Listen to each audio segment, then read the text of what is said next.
Ser marcado por Deus é uma experiência transformadora que se reflete em sinais evidentes na vida de uma pessoa.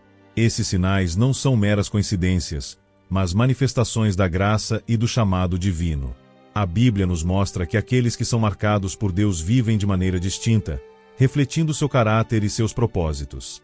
Eles são guiados por uma fé genuína, movidos por um coração quebrantado e contrito, e comprometidos com uma vida de oração e serviço ao próximo. Esses sinais não são conquistados por esforço humano, mas são frutos da obra do Espírito Santo em nossas vidas. Em Efésios 2, versículo 10, lemos: Pois somos feitura dele, criados em Cristo Jesus para boas obras, as quais Deus preparou de antemão para que andássemos nelas. Ser marcado por Deus implica em viver uma vida alinhada com sua vontade, refletindo seu amor e sua justiça em um mundo que muitas vezes caminha na direção oposta. A fé é um dos sinais mais evidentes de quem é marcado por Deus. Ela não se resume a uma crença intelectual ou a uma tradição religiosa, mas é uma confiança viva e ativa no poder e na fidelidade de Deus. Em Hebreus 11, versículo 1, lemos: Ora, a fé é a certeza daquilo que esperamos e a prova das coisas que não vemos. Essa definição nos mostra que a fé nos permite enxergar além das circunstâncias atuais, confiando nas promessas de Deus mesmo quando o caminho parece incerto.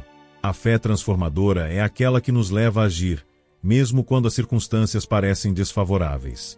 Um exemplo bíblico marcante é o de Abraão, que, em Romanos 4, versículo 18, é descrito como alguém que, esperando contra a esperança, creu na promessa de Deus de que seria pai de muitas nações, mesmo quando sua idade avançada e a esterilidade de Sara tornavam isso humanamente impossível. Sua fé não se baseava nas circunstâncias, mas na fidelidade de Deus. No seu livro, Comentários sobre Gálatas, Martinho Lutero relata que a fé é uma confiança viva e ousada na graça de Deus. Ele escreve: A fé é a força que nos une a Cristo e nos liberta do peso do pecado. Essa afirmação nos lembra que a verdadeira fé não é apenas uma crença passiva, mas uma força ativa que nos conecta diretamente com Deus e nos capacita a viver uma vida transformada. A fé também nos ajuda a enfrentar os desafios da vida com serenidade. Quando confiamos em Deus, encontramos paz mesmo em meio às tempestades. Em Isaías 26, versículo 3, lemos: Tu guardarás em perfeita paz aquele cujo propósito está firme, por quem te confia. Essa paz não depende das circunstâncias externas, mas da certeza de que Deus está no controle. Além disso, a fé nos capacita a viver uma vida alinhada com a vontade de Deus. Em Tiago 2, versículo 17, somos lembrados de que a fé, por si só, se não for acompanhada de obras, está morta. A fé genuína se manifesta em ações que refletem o caráter de Cristo e seu amor pelo mundo. Ao cultivarmos uma fé transformadora, descobrimos que ela não apenas nos sustenta nas adversidades, mas também nos capacita a impactar o mundo ao nosso redor. Ela nos lembra que, com Deus, todas as coisas são possíveis, Mateus 19, versículo 26, e que Ele está sempre conosco, guiando nossos passos. Um coração quebrantado e contrito é um dos sinais mais profundos de quem é marcado por Deus. A Bíblia nos ensina que Deus não busca perfeição exterior, mas um coração humilde e arrependido. Em Salmo 51, versículo 17, lemos: Os sacrifícios que agradam a Deus são um espírito quebrantado, um coração quebrantado e contrito, ó Deus, não desprezarás. Esse versículo nos mostra que a verdadeira adoração começa com a humildade e o reconhecimento de nossa necessidade da graça divina. Um coração quebrantado é aquele que reconhece suas falhas e limitações, e que busca a misericórdia de Deus. Em Mateus 5, versículo 3, Jesus declara: Bem-aventurados os pobres em espírito, pois deles é o reino dos céus. Ser pobre em espírito significa reconhecer que não temos nada a oferecer a Deus por nossos próprios méritos, e que dependemos completamente dele. Essa postura de humildade nos abre para a transformação que só Ele pode realizar em nossas vidas. O arrependimento é uma parte essencial de um coração quebrantado. Em 2 Coríntios 7, versículo 10, lemos: A tristeza segundo Deus produz um arrependimento que leva à salvação e não remorso, mas a tristeza do mundo produz morte.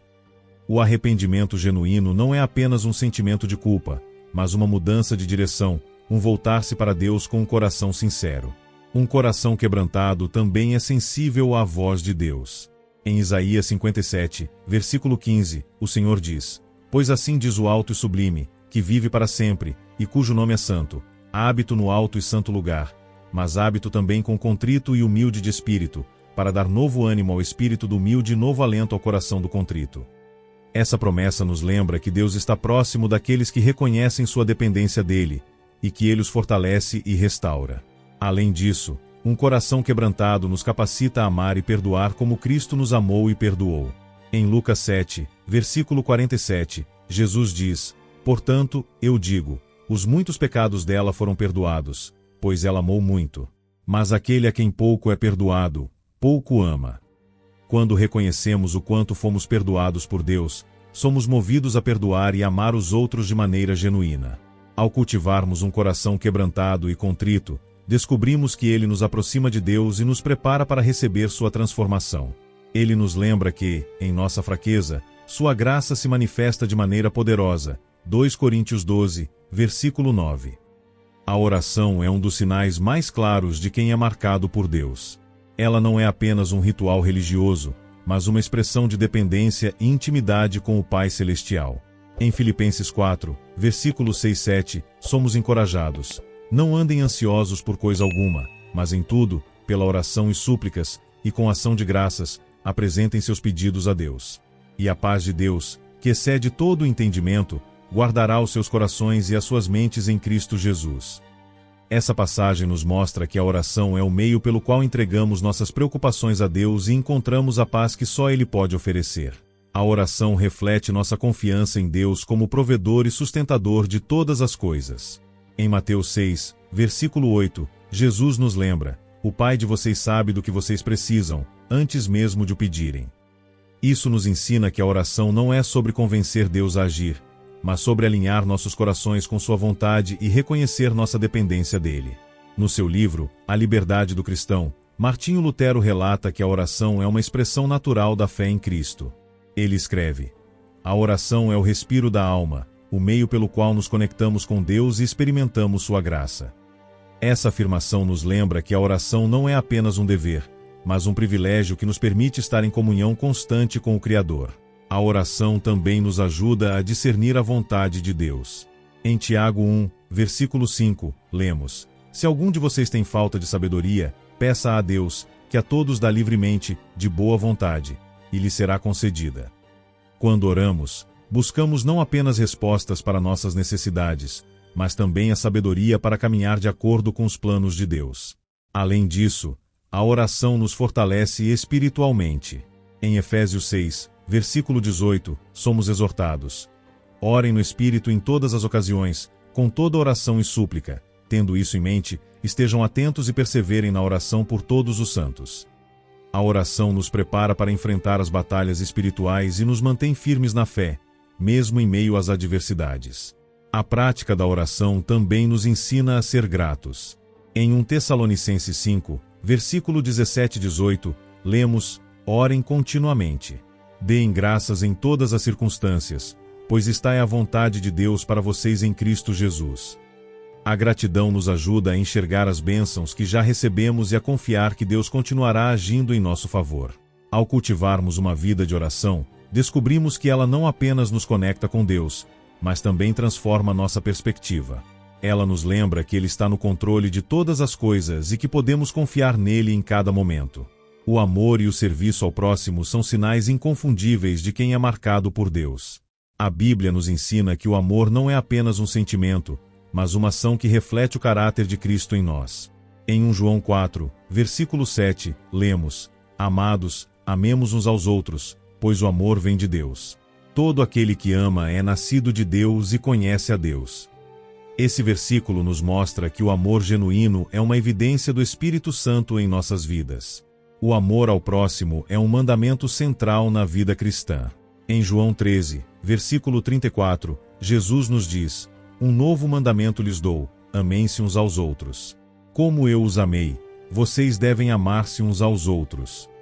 Esse amor não é condicional ou limitado, mas sacrificial e abrangente, assim como o amor de Cristo por nós. Ele nos desafia a amar não apenas aqueles que nos são próximos, mas também os que nos são difíceis de amar. O serviço ao próximo é uma expressão prática desse amor. Em Gálatas 5, versículo 13, lemos: "Vocês, irmãos, foram chamados para a liberdade. Mas não usem a liberdade para dar ocasião à carne. Ao contrário, sirvam uns aos outros mediante o amor. Servir não é apenas uma obrigação, mas um privilégio que nos permite refletir a graça de Deus em um mundo carente de esperança. Jesus nos deu o exemplo máximo de serviço ao lavar os pés dos discípulos. Em João 13, versículo 15, ele diz: "Eu lhes dei o exemplo, para que vocês façam como lhes fiz."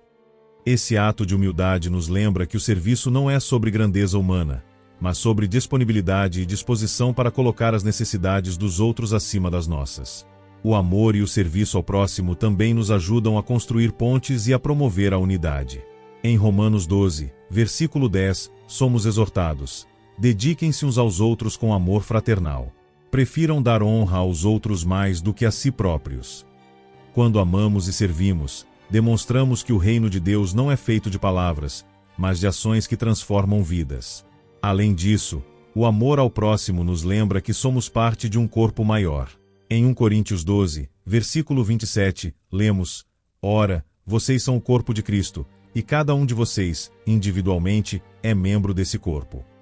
Cada ato de amor e serviço contribui para o bem-estar desse corpo, fortalecendo a comunidade e glorificando a Deus. Ao vivermos uma vida de amor e serviço, descobrimos que esses sinais não apenas impactam os outros, mas também nos transformam. Eles nos lembram que ser marcado por Deus é um chamado para refletir seu amor ao mundo, mesmo quando isso exige sacrifício e renúncia. Ser marcado por Deus é um privilégio e uma responsabilidade que se reflete em nossa maneira de viver. Ao longo deste roteiro, exploramos sinais evidentes dessa marcação: uma fé que transforma, um coração quebrantado e contrito, uma vida de oração e dependência, e um amor genuíno que se expressa no serviço ao próximo. Esses sinais não são conquistados por mérito humano, mas são frutos da graça de Deus em nós, evidenciando sua presença e seu poder em nossas vidas. Viver como marcados por Deus significa reconhecer que Ele está no controle de todas as coisas e que seus propósitos são sempre bons. Em Romanos 8, versículo 28, somos lembrados: "Sabemos que todas as coisas cooperam para o bem daqueles que amam a Deus, daqueles que são chamados segundo o seu propósito." Essa promessa nos encoraja a confiar nele, mesmo quando as circunstâncias parecem desfavoráveis. Ser marcado por Deus também implica em impactar o mundo ao nosso redor. Em Mateus 5, versículo 16, Jesus nos diz: "Assim brilhe a luz de vocês diante dos homens, para que vejam as suas boas obras e glorifiquem ao Pai de vocês, que está nos céus." Nossa vida deve refletir a luz de Cristo, levando esperança e transformação àqueles que estão ao nosso redor. Que possamos viver cada dia com a consciência de que somos marcados por Deus, buscando refletir seu amor, sua graça e sua verdade em tudo o que fazemos. Que Ele nos guie e nos fortaleça, para que, em nossa jornada, possamos glorificar seu nome e ser instrumentos de sua paz e justiça. Que Deus abençoe sua vida e o capacite a viver como alguém verdadeiramente marcado por Ele. Se você gostou da mensagem, não se esqueça de curtir e se inscrever no canal para nos ajudar.